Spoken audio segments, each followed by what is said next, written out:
¿Qué tal? Soy Eduardo Semadeni de Semest, consultoría financiera, y bueno, pues en esta ocasión nos da mucho gusto poder saludarlos a través de este medio. Hemos elaborado este video debido a que en los últimos días se han estado presentando mejores pronósticos o proyecciones o perspectivas para el crecimiento, no solamente a nivel mundial, sino también a nivel México. Por esa razón hemos querido hacer este análisis a fin de que ustedes lo puedan tomar en cuenta, especialmente las empresas. Recuerden que si el Producto Interno Bruto crece, a todos nos va mejor. Si el Producto Interno Bruto se cae, a todo mundo nos va mal. Entonces, tomando esto en cuenta, vamos a analizar cuáles son los resultados que se tienen actualmente en términos de pronóstico. Pero antes, lo que vamos a tratar de hacer es explicar un poquito el efecto que se ve en algunas variables macroeconómicas que obviamente tienen mucha relación con el desempeño de las empresas o de los negocios que pues se dan o se establecen dentro de nuestro país. Así que vamos a ver este escenario económico de cierre 2023 y también incluiremos el del 2024. Primero, como decíamos, queremos ver qué efectos son los que se tienen. Hay que recordar que la economía presenta una situación cíclica, es decir, hay un periodo de aceleración, como lo estamos mostrando ahorita, y hay un periodo de desaceleración. Muchas veces este periodo de desaceleración se puede convertir en una recesión o inclusive en una crisis. Aquí el punto en particular, como ustedes ven, es cíclico. ¿Qué es lo que pasa cuando hay una aceleración económica, a la cual aquí se le denomina como un auge, que es un esquema que encontramos en la red? Bueno, cuando hay auge, normalmente hay fuerte crecimiento de producción, obviamente aumenta el empleo, la gente es contratada, hay aumentos salariales, la gente gana dinero, eso hace que se fortalezca la demanda, es decir, que la gente compra y lo que es los bienes y servicios que las empresas producen. Este es un dato importante. Hay un crecimiento en los precios. A esto le llamamos inflación. Es una característica de una aceleración económica y de auge, ¿sí? Obviamente hay fuertes utilidades para las empresas porque obviamente estas se están invirtiendo. O sea, son las características que sin duda son favorables para una empresa. Pero ¿qué pasa cuando se cae en una desaceleración? Vamos a llamarle este A. Vamos a ponerlo aquí. A. ¿Qué pasa cuando hay una desaceleración? Bueno, en nuestro esquema aquí lo están llamando recesión. ¿Cuáles son las características de un periodo de desaceleración o posible recesión? Bueno, primero se le califica como ralentización, es decir, hay una disminución o crecimiento del crecimiento de la producción. Inclusive puede llegar a un estancamiento de producción. Las empresas dejan de producir, por lo tanto se caen las utilidades, obviamente aumenta el desempleo porque obviamente las empresas empiezan a despedir a sus empleados porque ya no tienen dinero para poder cubrir sus salarios. Obviamente se caen los ingresos, se cae la demanda, la gente ya no tiene dinero y por supuesto la inflación al principio persiste, pero el objetivo es que caiga, ¿no? Pero eso es lo que empieza a darse como tal. Esta recesión, como dijimos hace un momento, se puede convertir en crisis. Por eso, ¿cuáles son las características de una crisis? Bueno, una característica es que la producción de planos se caen las utilidades en las empresas. Eso lleva a que muchas empresas cierren. Obviamente aumenta el desempleo, la gente se queda sin dinero, los salarios se caen, los que llegan a mantener su empleo, por lo tanto se cae la demanda, la gente deja de comprar los bienes y servicios o demandarlos. Obviamente hay una reducción importante de la inversión y por supuesto, debido a la condición tan adversa económicamente, empieza a haber un endeudamiento. Las empresas, tanto el Estado en términos públicos como las empresas en términos privados, necesitan de financiamiento porque se quedan sin dinero. Por lo tanto, se da la deflación, ¿sí? Se da una deflación porque al ver estas condiciones, pues las empresas tienen que bajar los precios de sus productos para que la gente los compren y ellos puedan mantenerse en el mercado. Por lo tanto, esta crisis a la que estamos refiriéndonos, que es una situación bastante desventajosa dentro de este ciclo económico, como dijimos, es parte de un ciclo y el efecto es negativo, ¿sí? Que puede convertirse en una recesión o contracción de la economía. Ahora, ¿cuál es una de las características importantes de este periodo del ciclo económico? Escasez de liquidez. Por eso hay endeudamiento. Como se pueden dar cuenta, los efectos para las empresas pues son verdaderamente significativos, sea que estemos en un proceso de aceleración o en un proceso de desaceleración. Haría mal una empresa, un administrador, un empresario, el no tomar en cuenta esto. Y estamos hablando de un administrador financiero, es decir, estar concentrado en el aspecto económico financiero. Es importante que se tome en cuenta este tipo de condiciones, porque obviamente nuestras decisiones y nuestras políticas de inversión y financiamiento tienen que variar, no las podemos mantener igual. Lamentable en México, sobre todo en el caso de las pymes, este dato es como algo que como que no les importa, o más bien no entienden, no es que no les importe, es que no entienden el efecto que puede percibir. Un modelo de negocio, por más exitoso que sea, va a verse afectado por un periodo de desaceleración económica, de recesión o de crisis, es obvio. Entonces hay que ver qué es lo que está sucediendo al respecto. Y eso es lo que queremos ver a través de esta información. Ahora, decíamos que uno de los aspectos importantes es la inflación. ¿Por qué decimos que es la inflación? Bueno, porque miren, el método que tiene, para decirlo de forma muy sencilla, el método que tiene el Banco Central, que es el que emite la moneda, ellos pueden incrementar las tasas de interés o disminuir las tasas de interés. Propiamente la tasa de interés es el precio del dinero. Por lo tanto, si el Banco Central quiere parar la inflación, como la vemos aquí, que desde mayo de 2021 ha estado creciendo, creciendo y ahorita se ha mantenido ya en niveles más o menos estables. Perdón, esta es la tasa de interés. Eh, ha tenido que tomar esta condición de la tasa de interés, es porque la inflación iba subiendo desde el mayo 2021, ha subido y obviamente el Banco Central pues sube la tasa de interés. ¿Qué es lo que quiere hacer? Pues es eso, dejar que la empresa produzca, que la gente se quede sin chamba para que ya no siga consumiendo, porque si no hace esto el Banco de México o cualquier banco central, la inflación se dispara. Y la inflación es la pérdida del poder adquisitivo del dinero de la gente. Por lo tanto, el mandato principal del Banco Central es no permitir que la inflación suba. Entonces, sube las tasas de interés con ese propósito de afectar la economía. Ese es el objetivo. El asunto es encontrar un nivel que permita que, pues sí, caiga la economía, pero no caiga al grado de que se llegue a una recesión o una crisis. Como vemos en estas dos gráficas, este crecimiento en las tasas de interés efectivamente ha tenido cierto efecto al bajar la tasa de interés. Es decir, el Banco Central está cumpliendo con su misión. Ahora, esto, como dijimos, provoca una serie de desequilibrios económicos. Uno de los desequilibrios y que muestran que pudiera darse no solamente una desaceleración económica, sino una posible recesión, es cuando la curva de la tasa de interés se invierte. Normalmente la tasa de interés se debe comportar así, es decir, plazos cortos pagan tasas más baratas que los plazos largos, pero como ustedes pueden darse cuenta, la tasa en los Estados Unidos, la curva de las tasas de interés en los Estados Unidos está invertida, es decir, pagan mejor por un Treasury Bills a un mes que por un bono soberano del gobierno de los Estados Unidos a 30 años. ¿Nota? O sea, ¿cómo me puede pagar mejor un instrumento a un mes que un instrumento a 30 años? Esto es una señal de posible recesión en el futuro. No es una bolita de cristal, es una señal, pero esto es lo que nos marca. Por lo tanto, es lo que está ocurriendo. ¿Por qué está ocurriendo esto? Porque la Reserva Federal ha tenido que subir las tasas de interés de forma importantísima. Y eso es lo que encontramos, una curva de tasa de interés invertida. ¿Qué pasa en México? Exactamente lo mismo. Paga mejor un CETE a 28 días que un bono a 20 o 30 años. La curva de la tasa de interés está invertida. Ajá. Señal de posible recesión en el futuro.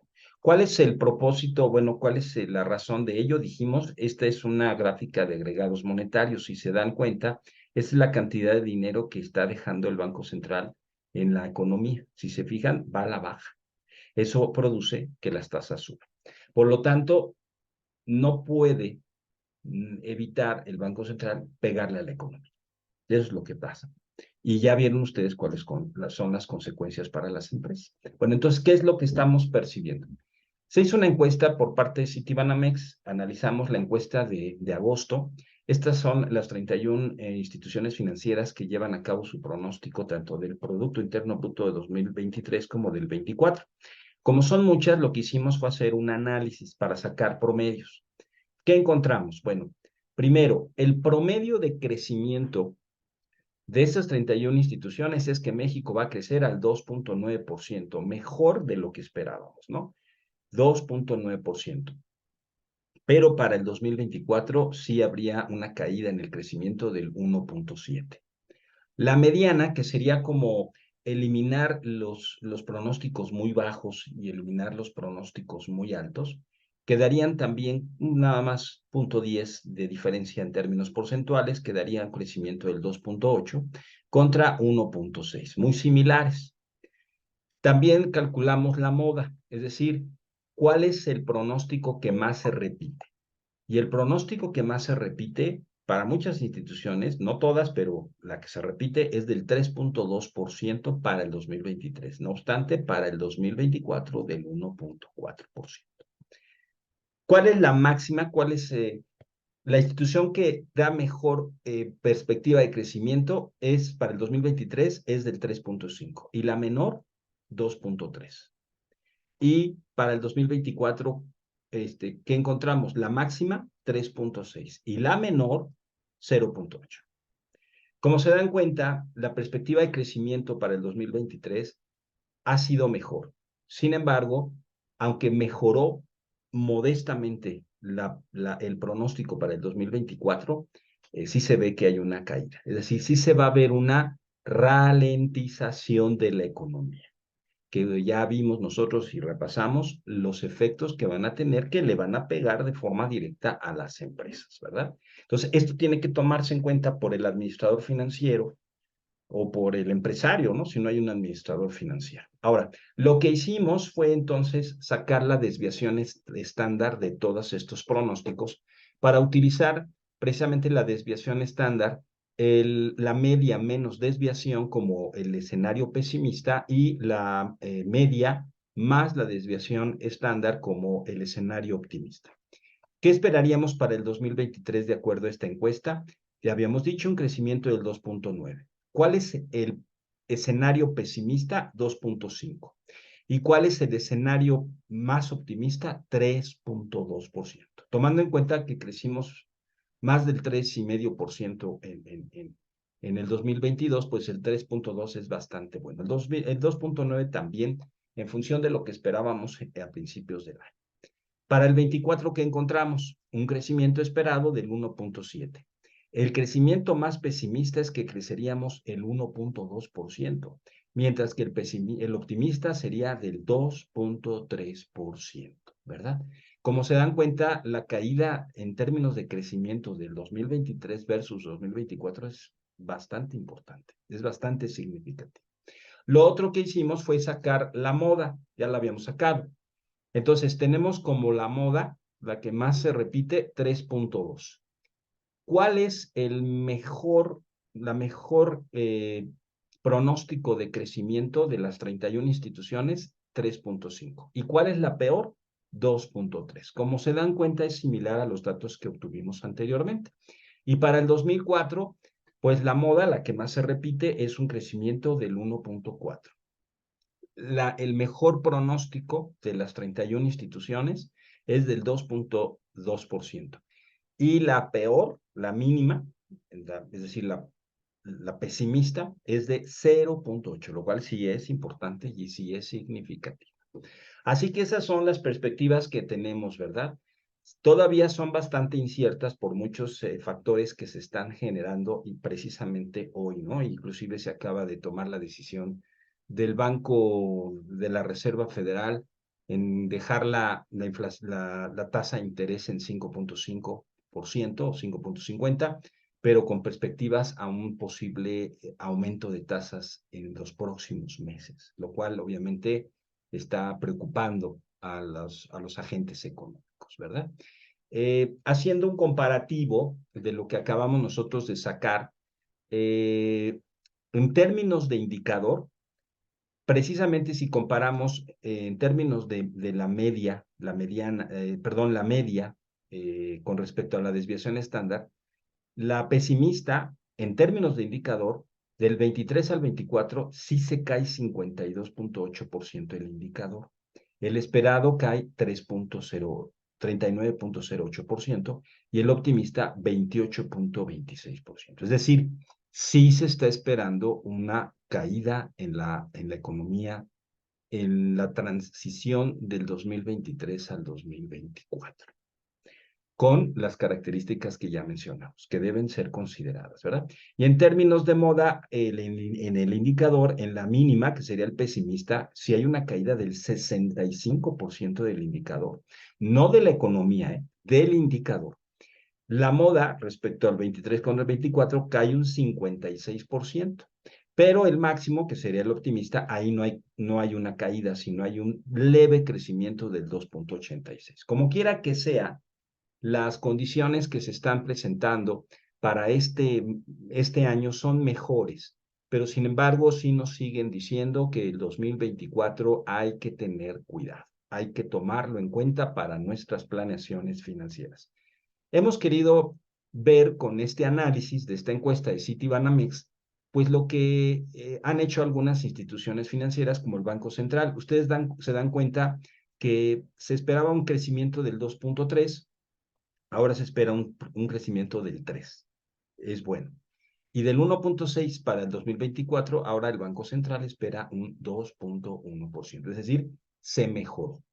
En el caso del Fondo Monetario Internacional, tenemos aquí a México y vemos que para el 2023 tiene más bien, perdón, un crecimiento del 2.6, es decir, lo aumentó 0.8%, lo mejoró. Y para el 2024 tiene un crecimiento del 1.5. Aquí en este caso lo disminuyó en 0.10%. Es decir, mejora la perspectiva para el 2023 y levemente espera algo a la baja leve para el 2024. Y el último que salió fue el de la OCDE. Aquí tenemos nosotros a México. Lo acabo de sacar hace un par de días.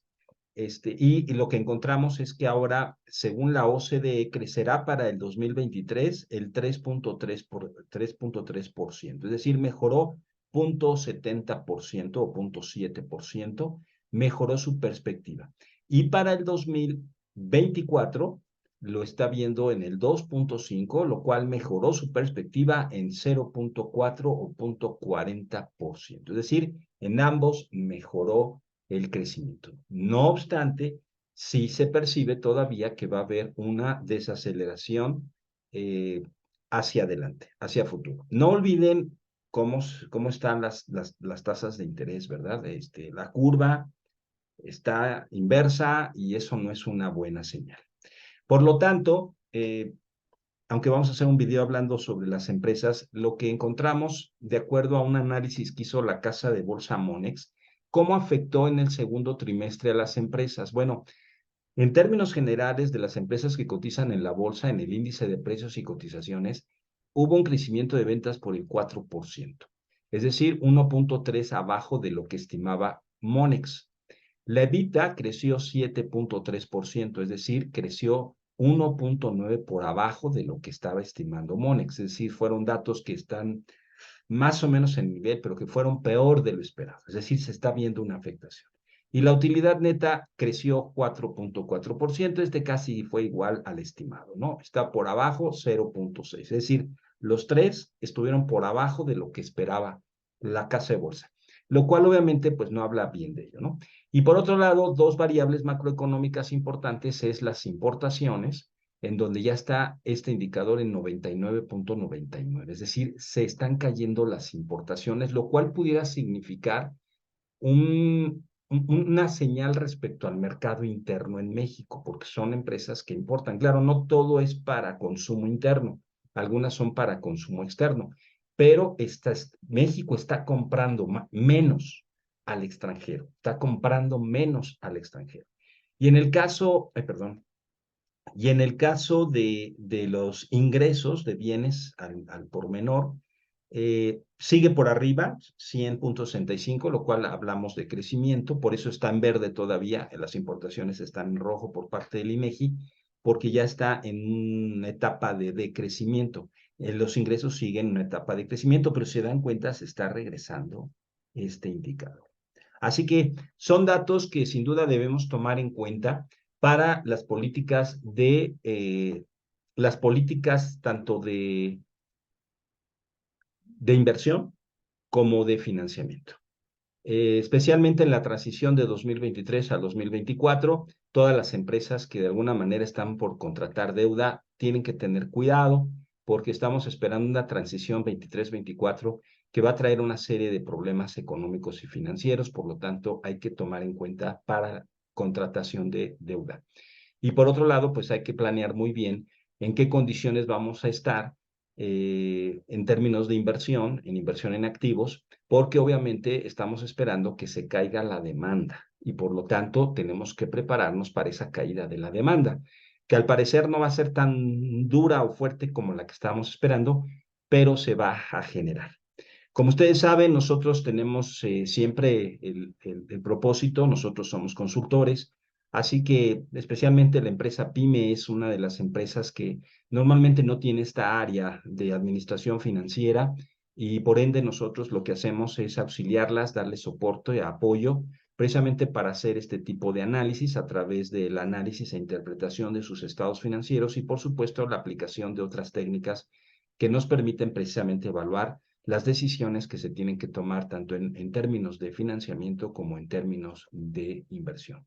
Así que bueno, pues este es nuestro propósito, ¿verdad? Seguir promoviendo la cultura financiera en las empresas y por eso hemos tenido y hemos querido y estaremos queriendo seguir editando este tipo de videos con ese propósito, ofreciendo nuestros servicios y por supuesto dando algunas ideas para aquellas empresas que de alguna forma sí tienen algún poquito de aparato o área que tiene que ver con el aspecto financiero. Por mi parte, ha sido un placer poder saludarles, les deseamos lo mejor y pues seguimos en conexión con ellos. Si le pareció interesante este video, le pedimos que dé un like, puede suscribirse y por supuesto puede enviarnos alguna pregunta o algún comentario o algún asunto que quisiera que nosotros lo tratáramos, con mucho gusto también lo haremos.